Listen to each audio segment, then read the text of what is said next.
दुर्मिळ आजारामुळे 9 वर्षांपासून आजारी असणाऱ्या पोटच्या मुलाला मातेने यकृत दान करत पुन्हा नवे आयुष्य मिळवून दिले।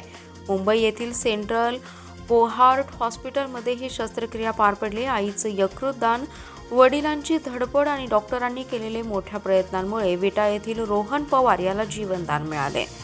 बोहार्ट हॉस्पिटलचे डॉक्टर स्वप्नील शर्मा यांनी या गुंतागुंतीच्या आणि महागड्या शस्त्रक्रियेबाबत चांगलीच माहिती दिली। ते म्हणाले, रोहन पवार याच्यावर सांगलीतील एका खासगी रुग्णालयात उपचार सुरू होते, मात्र तब्येतीतील सुधारणा होत नसल्यामुळे रोहनला पुढील उपचारासाठी मुंबईला पाठवण्यात आलं। यावेळी रोहनवर यकृत प्रत्यारोपणची शस्त्रक्रिया करणं गरजेचं असल्याचं स्पष्ट झालं। डॉक्टरांनी तात्काळ मुंबईतील बोहार्ट हॉस्पिटलशी संपर्क साधला। डॉक्टर स्वप्नील शर्मा यांच्याशी संपर्क साधला।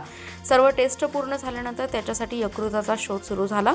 रोहनची आई सविता पवार यांच्या तपासण्या करण्यात आल्या। आई सविता पवार यांच्या यकृत मुलाला जीवनदान देणार असल्याचं स्पष्ट झालं। सविता पवार यांनी क्षणाचाही विलंब न करता यकृत दान करण्याचा निर्णय घेतला। याबाबतचा खर्च मोठा होता, त्यासाठी काही पातळीवरती मदत करण्याची तयारी हॉस्पिटल प्रशासनाने दाखवली। रोहनचे वडील रमेश पवार यांनी देखील शस्त्रक्रियेसाठी होकार दिला। त्यासाठी लागणाऱ्या पैशांची जुळवाजुळव सुरू केली। हॉस्पिटलच्या माध्यमातून टाटा ट्रस्टकडून सुमारे 15 लाख रुपयांची मदत मिळवण्यात यश आलं।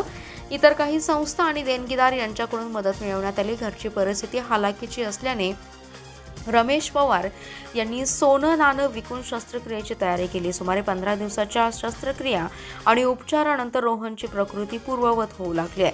रोहनला यकृत देणाऱ्या आईचीही प्रकृती पूर्ववत होऊ लागली। बोहार्ट हॉस्पिटलच्या सहकार्यामुळेच हे सर्व शक्य झालं। रोहन पवार म्हणाला, ही संपूर्ण प्रक्रिया मला माहिती नव्हती। सुरुवातीला बरेच दिवस मला याबाबत काही सांगितलं नव्हतं। ज्यावेळी प्रत्यक्ष ऑपरेशनची वेळ आली त्यावेळी मला याबाबत माहिती देण्यात आली। बाकी खर्च आणि इतर सर्व माहिती ऑपरेशन नंतर, माझी प्रकृती चांगली झाल्यानंतरच मला समजली। माझ्या आयुष्यावर माझ्या आईचं ऋण आहे। तिची खंबीरपणा आणि तिचं प्रेम यांच्यामुळेच मला जगण्याची आणखी एक संधी मिळाली आहे। माझ्या आईनं माझ्यासाठी केलं, माझ्या मोठा आहे। मला साक्षात देव भेटला एवढंच म्हणेन माझ्या आईसाठी। आणि दवाखान्याचं बोललं तर दवाखाना एकदम मोठा आहे। एक्सपिरियन्स सांगायचं झालं तर तेथील अजून स्टाफ वगैरे, सर वगैरे खूप चांगले आहेत। त्यांनी सपोर्ट केला की पेशंट भ्यायला नको म्हणून त्यांनी हिंमत दिली। बाकीचं सगळं माझ्या वडिलांनी बघितलं। जास्त करून मला काही माहिती होऊन दिलं नाही।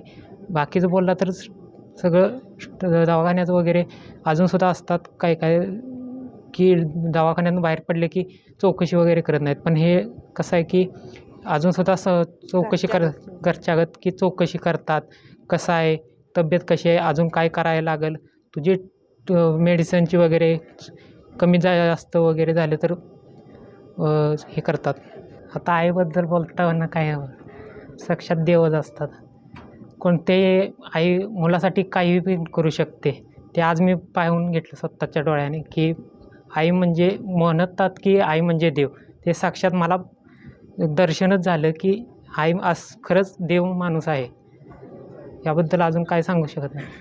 मैं डॉक्टर स्वप्नील शर्मा हूँ, बोहार्ट हॉस्पिटल मुंबई सेंट्रल से।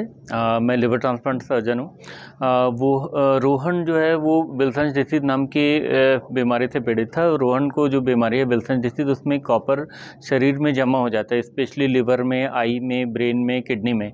कॉपर डिपोजिशन की वजह से उसका लिवर काफ़ी हद तक ख़राब हो गया था और उसको लिवर ट्रांसप्लांट की ज़रूरत थी जितना जल्दी हो सके। ऐसे कंडीशन में जब लिवर ट्रांसप्लांट की अर्जेंट रिक्वायरमेंट रहती है, हम कैडेवरिक लिवर ट्रांसप्लांट जो कि हम ब्रेन डेड पेशेंट से जो ऑर्गन लेते हैं उसके लिए हम ज़्यादा इंतज़ार नहीं कर सकते। तो इस कारण हमने फैमिली मेम्बर से बात किया एंड उनके मदर का इवेलुएशन किया, उनकी मदर का जांच किया। वो जांच करने पे पूरी तरीके से फिट पाई गई। पूरी तरीके से फिट थी, इस कारण उन्होंने फिर हमने ऑपरेशन के ले लिया। रोहन का ऑपरेशन काफ़ी स्मूथली हुआ। रोहन की मदर का आई थिंक ऑपरेशन के 7 से 8 दिन या 8 से 10 दिन के अंदर ही डिस्चार्ज हो गई थी। एंड रोहन भी काफ़ी अच्छा रिकवर किया ऑपरेशन के बाद। आज पूरी तरीके से स्वस्थ है, उसका लिवर फंक्शन अभी पूरी तरीके से नॉर्मल हो गया है और रोहन आगे की ज़िंदगी पूरी तरीके से नॉर्मल तरीके से जीने में सक्षम है। आगे अपनी वो पढ़ाई पूरी कर सकता है, मैरिज होगी, उसकी फैमिली होगी और उसकी आगे की लाइफ पूरी तरीके से नॉर्मल होगी। लिवर ट्रांसप्लांट की रिक्वायरमेंट बहुत ज़्यादा है आजकल। आज के डेट में आप देखेंगे तो जो नैश होता है, नैश एक कंडीशन होती है जो कि डायबिटीज़ पेशेंट, ओबीस पेशेंट, जिनका ब्लड में कोलेस्ट्रॉल लेवल बढ़ गया, तो ऐसे पेशेंट को नैश हो जाता है, उसकी वजह से धीरे धीरे करके उनको लिवर सिरोसिस हो जाता है। तो ऐसे कंडीशन में जो लिवर ट्रांसप्लांट की ज़रूरत पड़ती है वो काफ़ी तेज़ी से बढ़ते जा रहा है। और उसके अलावा जो अदर रीज़न है, जैसे ड्रिंक करने की वजह से लिवर ख़राब हो जाता है, हेपेटाइटिस बी है, सी है, ऑटोइम्यून है, और उसके अलावा और भी कई रीज़न है जिसकी वजह से लिवर ट्रांसप्लांट की नौबत आ सकती है। लिवर ट्रांसप्लांट की रिक्वायरमेंट बहुत ज़्यादा है, काफ़ी सारे पेशेंट हैं जिनको लिवर ट्रांसप्लांट की ज़रूरत है, बट ऑर्गन डोनेशन उतना एडिक्वेट नहीं है हमारी सोसाइटी में। तो एक तो हमको प्रमोट करना चाहिए ऑर्गन डोनेशन के लिए। जिस किसी के भी फैमिली मेम्बर है जो कि ब्रेन डेड है, यदि आईसीयू में डॉक्टर आपको बताते हैं कि भाई वो उनका ब्रेन डेथ हो चुका है, अब वो वापस नहीं आने वाले, तो ऐसे कंडीशन में हमको कोशिश करनी चाहिए, हमको उनके ऑर्गन डोनेट करने चाहिए जिनको ज़रूरत है, ताकि वो बाकी जो अदर पेशेंट जिनको ऑर्गन की रिक्वायरमेंट है जो कि पूरी तरीके से नॉर्मल लाइफ जी सके।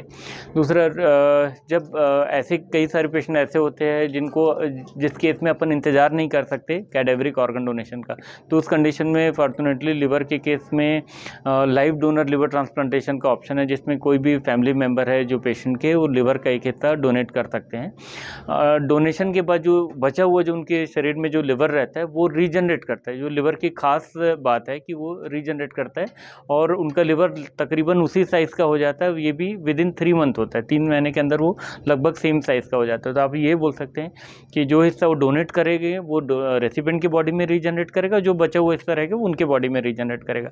तो आप मोटा मोटा ये बोल सकते हो कि एक लिवर का 2 लिवर हो जाता है। और डोनर सर्जरी काफ़ी हद तक सेफ सर्जरी है, थोड़ा सा रिस्क है, बट यस, हर ऑपरेशन में थोड़ा ना थोड़ा रिस्क रहता है। डोनर ऑपरेशन में काफ़ी कम रिस्क है, बट थोड़ा सा रिस्क है। तो लिवर ट्रांसप्लांट आप देख सकते हैं रोहन की अभी कैसी क्या कंडीशन है। लिवर ट्रांसप्लांट के बाद पेशेंट की लाइफ पूरी तरीके से नॉर्मल हो जाती है, पूरी तरीके से। ये कुछ मेडिकेशन है जो कि उनको लाइफ लॉन्ग कंटिन्यू करने पड़ते हैं, बट वो ऑपरेशन के बाद वो पूरी तरीके से नॉर्मल लाइफ जी सकते हैं, जैसा कि नॉर्मल इंसान को जीना चाहिए। माझ्या मुलाला लिव्हरचा प्रॉब्लेम होता। नंतर आम्ही म्हणजे इथं सांगलीला प्रतिभा हॉस्पिटलला आम्ही येऊन जाऊन करत होतो। त्यांनी सांगितलं की त्याला लिव्हर ट्रान्सफर करायला लागेल। नंतर आम्ही पुण्याला गेलो। पुण्याला माने सरांची आम्हाला गाठ पडली। माने सरांनी सांगितलं आपण होकार्ड हॉस्पिटलला जाऊया, तिथं तुमचं छान म्हणजे हे होईल। नंतर आम्ही मुंबईला होकार्ड हॉस्पिटलला गेलो। होकार्ड हॉस्पिटलला आम्हाला शर्मा सर भेटले। शर्मा सरांनी आम्हाला सगळं म्हणजे सांगितलं की यात काही भिण्यासारखं नाही, आपण चांगलं तुमचं म्हणजे रोहन बी छान होईल, तुम्हाला बी म्हणजे हे होईल, आपण सगळ्या टेस्ट करूया। मग टेस्ट झाल्यानंतर सगळं म्हणजे माझं हे झालं, मॅनेज झाल्यानंतर सगळं आम्ही रोहनचं ऑपरेशन केलं होकार्ड हॉस्पिटलला। होकार्ड हॉस्पिटल पण छान आहे, सर पण छान भेटले आम्हाला, माने सर बी छान भेटले, शर्मा सर बी छान म्हणजे मॅनेज केलं त्यांनी। त्यासाठी मी हेच सांगेन की घाबरण्यासारखं ह्यात काहीच नाही।